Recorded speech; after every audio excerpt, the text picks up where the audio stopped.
good afternoon, or early evening actually. I'm just not quite used to being light this late in the day, so I guess that's a sign of spring, and no snow here in New England yet, which was threatened and now is probably going to not happen, so we'll see where we go here.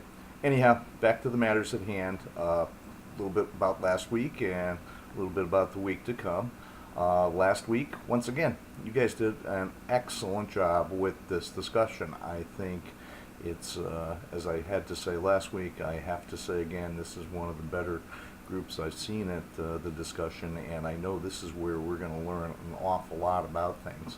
And people have some pretty strong opinions when it comes now to, you see, the idea between being a sport and being a business. What is it all about? And when I ask the question, should a team maximize its profits as its primary goal, or maximize winning as their primary goal, you get into a little bit of mixed feelings about this. Or should leagues be able to regulate the profits?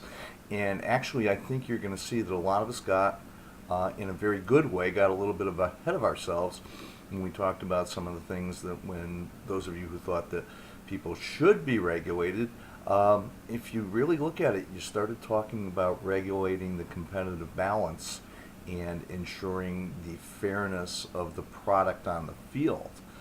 That seemed to be the reference of a lot of things, and we're actually going to deal with that in its own way a little bit later. But it's a very, very interesting subject. And I also tried to twist it a couple of ways with some questions that I asked about.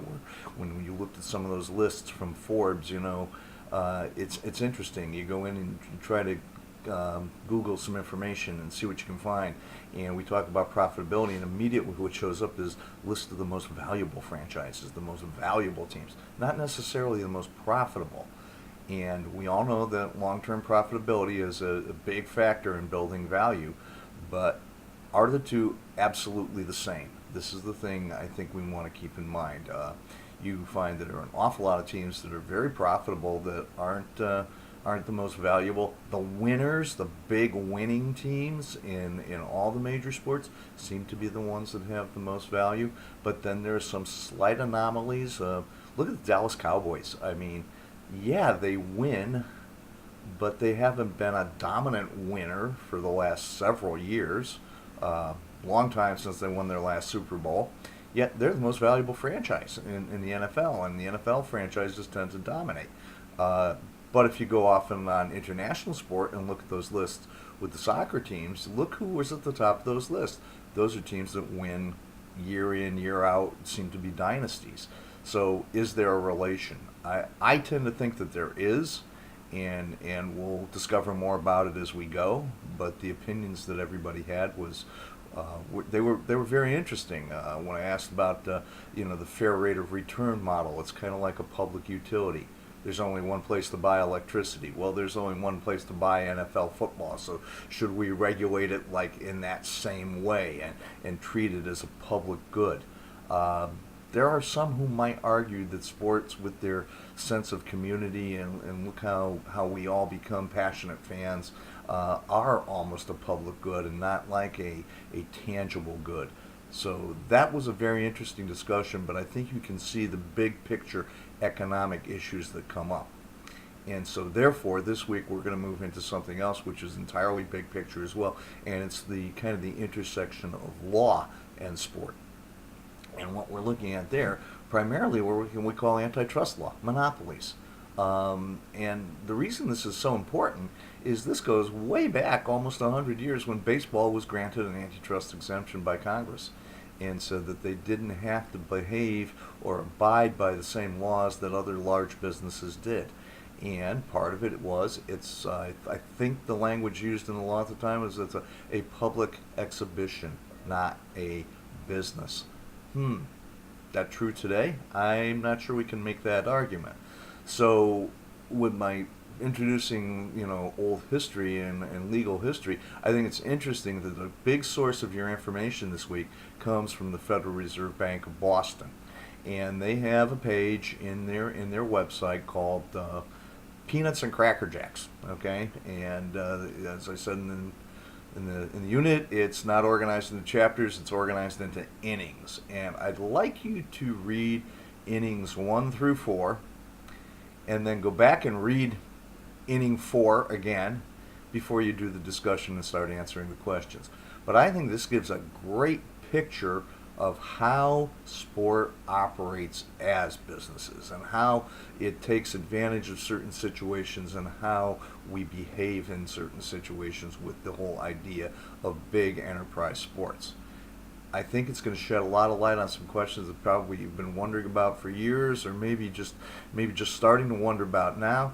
But it's a really clear picture. I think it supplements the text and maybe supersedes the text quite well. So that's where we're focusing our attention on this week. And it's hard to pull, when we start talking about the amount of money and the size of the businesses, it's hard to pull the legal aspects away from what we just see as sport. It's very complicated, stuff I probably should have somebody with a law degree come and explain to us, but I think you're going to find it very interesting. The maneuvering back and forth between the players' unions and the leagues.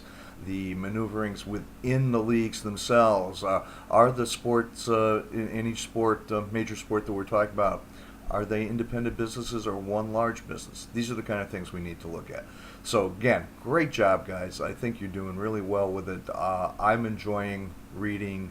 I do read everything, and the thing I'm going to let everybody know, the first week's discussion board where I asked for the issues, everybody got a great grade there because you did exactly what I asked for. Now this next week, week 2 and week 3 and 4 and 5 and going on, it's going to get a little bit more difficult, so make sure you read that rubric and that you are doing the things it asks. Most of you are, and the grading's going to get a little tougher. I think you expected that, and it's, I think, altogether appropriate.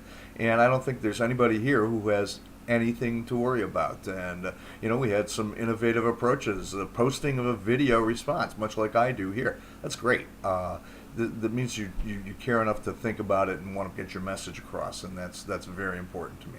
So couldn't be happier with the way the course is going. If you have any questions for me, please get to me, and let's just keep up the progress that we've made. I think the instructions are pretty clear.